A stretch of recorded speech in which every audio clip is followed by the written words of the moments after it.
क्या आपकी जल्दी ही कोई सर्जरी होने वाली है और आपकी रातों की नींद उड़ी हुई है? अगर ऐसा है तो ये वीडियो आपके लिए ही है। कई बार क्या होता है कि जब आप डॉक्टर को दिखाते हैं और वो बोलता है कि आपका जो ट्रीटमेंट है वो सर्जरी के माध्यम से ही हो सकता है, आपने सर्जरी के लिए सारे अरेंजमेंट्स कर लिए, पेमेंट्स भी कर दिए, डॉक्टर ने आपको डेट दे दी है 2-3 दिन के बाद आपकी सर्जरी होने वाली है, पर आप घबरा रहे हैं कि कैसे होगा, क्या होगा, आपको डर लग रहा है कि सर्जरी के दिन आपके साथ कुछ उल्टा सीधा तो नहीं हो जाएगा। तो इस वीडियो में मैं आपको इसके बारे में बताऊंगा। कई बार ऐसा भी होता है कि आपने सब कुछ ठीक किया, आप सर्जरी के दिन आप एडमिट हो गए, पर किसी वजह से या तो डॉक्टर के बिजी शेड्यूल की वजह से या कुछ मिसकम्युनिकेशन की वजह से आपकी सर्जरी उस दिन नहीं हो पाई और आपको इसकी वजह से कुछ फाइनेंशियल लॉस उठाना पड़ा या आपकी छुट्टी वेस्ट हो गई। तो इन सब चीज़ों को कैसे अवॉइड करें ये भी मैं आपको इस वीडियो में बताऊँगा।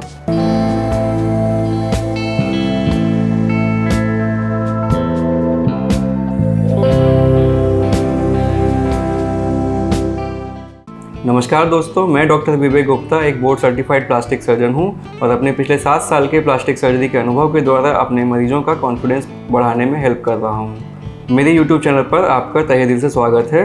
अगर आप मेरे चैनल पर नए हैं तो मेरे चैनल को सब्सक्राइब करें, वीडियो को लाइक और शेयर करें जिससे ये वीडियो उन लोगों तक पहुँचे जिसको इसकी सख्त ज़रूरत हो सकती है। कभी भी कोई आपको बोलता है कि आपकी सर्जरी होगी तो ये अपने आप में एक बहुत चैलेंजिंग चीज़ हो जाती है।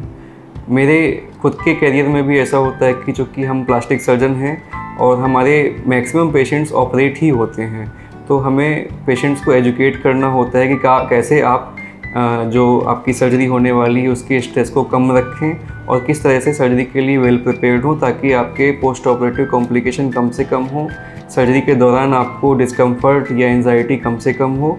तो इसके लिए आप कुछ मेरे सर्टेन स्टेप्स हैं उनको आप फॉलो करें, उनको आप समझें, जिससे कि आपकी जो पूरी सर्जरी है या पोस्ट ऑपरेटिव पीरियड है वो अनइवेंटफुल रह सके।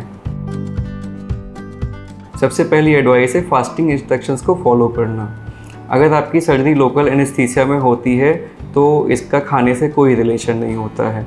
आप ब्रेकफास्ट करके या लंच करके अपनी सर्जरी के लिए जा सकते हैं, लेकिन अगर आपकी कोई सर्जरी एनेस्थीसिया में होने वाली है लाइक स्पाइनल एनेस्थीसिया या जनरल एनेस्थीसिया, तो हमेशा सर्जरी से पहले 6 घंटे से लेकर 8 घंटे तक खाली पेट रहना होता है। ये खाली पेट रहना इसलिए भी ज़रूरी है क्योंकि जब आपकी सर्जरी होती है तो आपके सांस की नली में एक ट्यूब डाली जाती है। अगर आपने खाना खाया हुआ होगा तो वो खाना जो है वो किसी वजह से सांस की नली में भी जा सकता है और आपको कॉम्प्लिकेशंस हो सकते हैं। तो हमेशा डॉक्टर की बताए हुए फास्टिंग प्रिंसिपल्स को फॉलो करें। अगर आपकी सर्जरी जनरल एनेस्थीसिया या स्पाइनल में हो रही है तो 6 घंटे पहले खाना या पीना ना करें। मेरी सेकंड एडवाइस है दवाइयों को ठीक से फॉलो करें। अगर आप डायबिटिक हैं और आपको डायबिटीज़ की दवाइयाँ चल रही हैं तो चूँकि सर्जरी में आपको 8 घंटे खाली पेट रहना होगा, अगर आपने उस टाइम पे अपनी डायबिटीज़ की दवा खा ली तो उसकी वजह से आपको हाइपोग्लाइसीमिया हो सकता है और किसी वजह से आपकी सर्जरी कैंसिल होने का रिस्क हो जाएगा। तो हम हमेशा एडवाइस करते हैं कि अगर आपकी सर्जरी एनेस्थीसिया में हो रही है और आपकी डायबिटीज़ आपको है तो पहली बात तो आपकी शुगर नॉर्मल रहनी चाहिए विदिन 1 मंथ, और अगर आपको ऑपरेशन के लिए जाना है तो उस दिन आप अपनी दवाई नहीं खाएंगे। अगर आप किसी एंटीकोगुलेंट्स पे हैं, आपकी कोई हार्ट की सर्जरी हुई है या कभी हार्ट अटैक आया है तो आपको एक डिटेल प्री एनेस्थेटिक चेकअप करवाना पड़ेगा। इसके लिए आपको आपकी सभी दवाइयों का प्रिस्क्रिप्शन साथ में लेके जाना है और डॉक्टर को दिखाने के लिए कि आपको पहले से ये दवाइयाँ चल रही हैं, तो उस टाइम पे आपको डॉक्टर क्लियरली बता पाएंगे कौन सी दवाइयाँ आपको खानी है और कौन सी बंद करनी है। आमतौर पे हम सर्जरी से पहले एस्प्रिन बंद करवा देते हैं कम से कम 2 दिन पहले। अगर आपको क्लोपिडोग्रेल चल रही है तो वो 1 हफ्ते पहले बंद करवाई जाती है, और कुछ तरह की मेडिसिन होती हैं जो लंबे टाइम तक आपको रोकनी होती हैं। तो इसलिए आप मेडिसिन की एडवाइस को ठीक से फॉलो करें। तीसरी एडवाइस है स्मोकिंग और अल्कोहल के बारे में। आमतौर पे स्मोकिंग की वजह से हमारे बॉडी में वैसोकॉन्स्ट्रिक्शन होता है, जिसकी वजह से हमारी बॉडी में ऑपरेशन के बाद हीलिंग होने में प्रॉब्लम आती है। अगर आप कोई कॉस्मेटिक सर्जरी करवाने वाले हैं तो कम से कम 1 महीने पहले से आपको स्मोकिंग छोड़ देनी चाहिए। इमरजेंसी सर्जरीज़ है तो आपको डॉक्टर को क्लियरली बताना चाहिए कि आप स्मोकर रहे हैं, तो वो आपको कुछ हिदायत देंगे या आपके ऑपरेशन के बाद में कुछ स्पेशल मेडिसिन जोड़ेंगे जिससे कि आपको पोस्ट ऑपरेटिव पीरियड में कोई कॉम्प्लिकेशंस ना आए। साथ ही आपको अल्कोहल भी रोकने के लिए बोला जाता है। अल्कोहल हमारे लिवर एंजाइम्स को इंड्यूस कर देता है, जिसकी वजह से एनेस्थीसिया में बेहोशी की दवाइयाँ ज़्यादा देनी पड़ती हैं और ऑपरेशन में रिकवरी में भी प्रॉब्लम आती है। अल्कोहल की वजह से हमारे शरीर में प्रोटीन का इम्बैलेंस होता है, तो जिसकी वजह से हीलिंग में भी प्रॉब्लम आती है। तो हम अपने मरीजों को एडवाइस करते हैं कि आप स्मोकिंग कम से कम 1 महीने पहले रोकें और अल्कोहल एक हफ्ते पहले से बंद कर दें और ऑपरेशन के बाद भी 15 दिन तक ये प्रिकॉशंस को फॉलो करें। मेरी चौथी एडवाइस है कि अपने ट्रांसपोर्टेशन यानी कि अस्पताल आने और जाने के लिए तैयारी कर लें। कई बार ऐसा होता है कि पेशेंट अकेले बाइक पर हमारे पास आ जाते हैं ऑपरेशन करवाने के लिए, लेकिन बाद में उनके पास जाने के लिए कोई माध्यम नहीं होता। तो हमेशा मेरी एडवाइस होती है कि आप किसी एक आदमी के साथ आएँ जो कि आपका व्हीकल चलाने में कैपेबल हो, अदरवाइज़ आप अपने लिए कैब की व्यवस्था करके आएँ। अगर आप जनरल एनेस्थीसिया में अपनी सर्जरी करवाते हैं तो हो सकता है कि 1 या 2 दिन के बाद आप ड्राइविंग के लिए कैपेबल हों और आप ड्राइविंग कर सकें। लेकिन अगर आप स्पाइनल एनेस्थीसिया में ऑपरेशन करवाते तो ऐसा हो सकता है कि आपको अगले कुछ दिनों में ड्राइविंग करने में प्रॉब्लम आए। हम हमेशा एडवाइस करते हैं कि आप अपने ऑपरेशन के बाद खुद से गाड़ी ना चलाएं, अदरवाइज़ आपके चक्कर आने और उसके बाद में एक्सीडेंट होने की संभावना होती है। तो ऑपरेशन के कम से कम 1 हफ्ते तक खुद से ड्राइव ना करें। मेरी 5वीं एडवाइस है आपके हाइजीन के बारे में और नहाने के बारे में।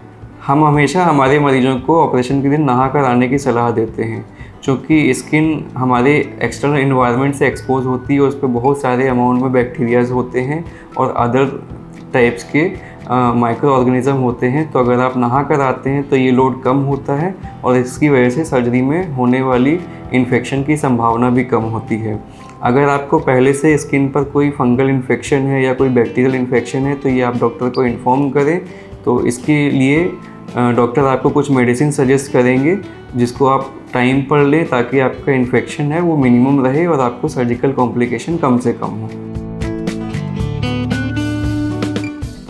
मेरी अगली एडवाइस है कपड़ों के बारे में। जब भी आप ऑपरेशन के लिए आते हैं तो डॉक्टर हमेशा आपको कंफर्टेबल कपड़ों में रहने की सलाह देते हैं।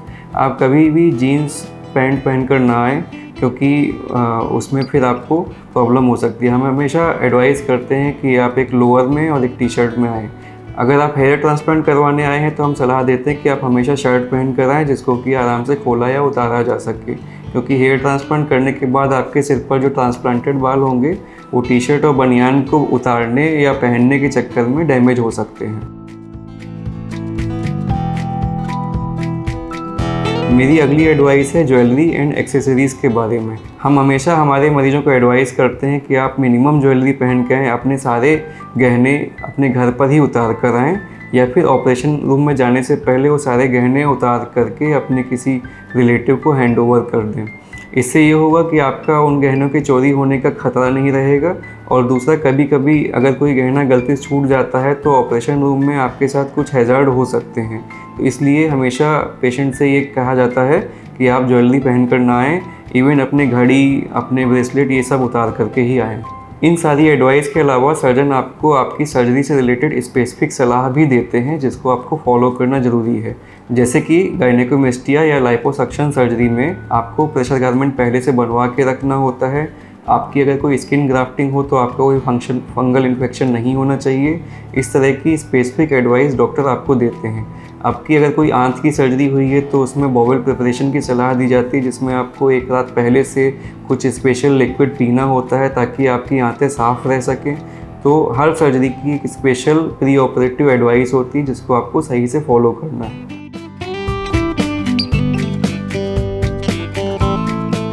मेरी अगली एडवाइस है आपकी हेल्थ और वेलनेस के बारे में। अगर आपको कोई बीमारी हुई है जबकि आपकी सर्जरी प्लान है तो आप डॉक्टर को टाइमली इन्फॉर्म करें। अगर आपको फ्लू हो गया है, कफ कोल्ड है या आपको फीवर आया है तो ये आपको डॉक्टर को इन्फॉर्म करना होता है।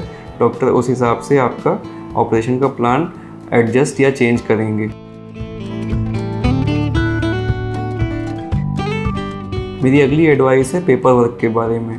आजकल बहुत सारी सर्जरीज इंश्योरेंस के माध्यम से होती है, तो आपको आपकी हेल्थ पॉलिसी के बारे में कम्प्लीटली पता होना चाहिए। आपकी सर्जरी इंश्योरेंस में कवर्ड है या नहीं ये आपको पता होना चाहिए। किस तरह का कमरा, किस तरह का एम्बुलेंस कवर, दवाइयाँ कितनी कवर्ड हैं, ये सब आपको पता रहना चाहिए, ताकि ऑपरेशन के बाद में जब आप डिस्चार्ज होते हैं तो डिस्प्यूट ना हो।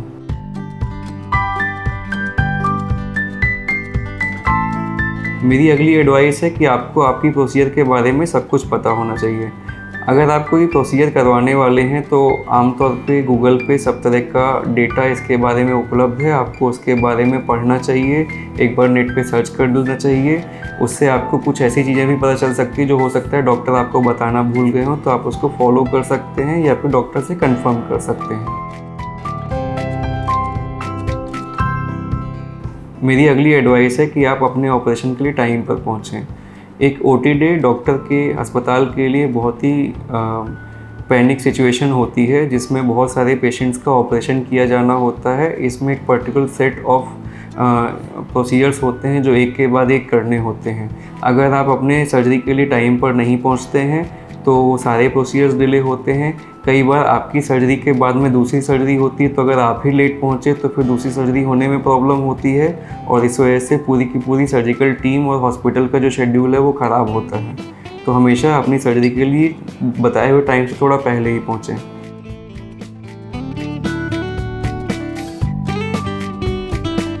मेरी अगली और आखिरी एडवाइस है कि शांत रहें और रिलैक्स रहें।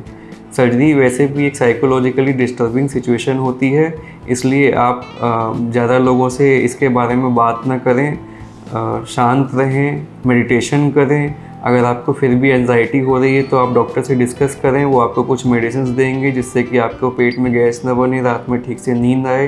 तो इसके लिए आपको मेडिकेशंस वो सजेस्ट करेंगे, ताकि आप जिस दिन उठें आराम से फ्रेश होकर उठें और अपने जो भी सर्जरी के लिए एडवाइस है उसमें से कुछ भी भूलें नहीं, और आपकी सर्जरी सही तरह से हो पाए, उसमें कोई भी प्रॉब्लम ना हो या गलती से पोस्टपोन भी ना होने पाए।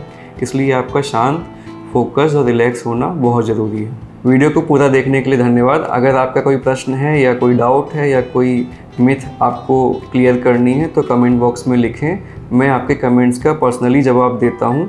आपका सपोर्ट हमारे लिए इम्पोर्टेंट है, इससे हमें बेहतर मेडिकल कंटेंट बनाने में हेल्प मिलती है। इसलिए मेरे वीडियो को लाइक करें और शेयर करें, चैनल को सब्सक्राइब करें। मेरे चैनल के बाकी वीडियोस को भी देखना ना भूलें, जो कि आपको रिकमेंडेड सेक्शन में दिखाई देते हैं। मैं आपको जल्दी नए वीडियो में मिलूँगा, तब तक के लिए stay healthy and take care.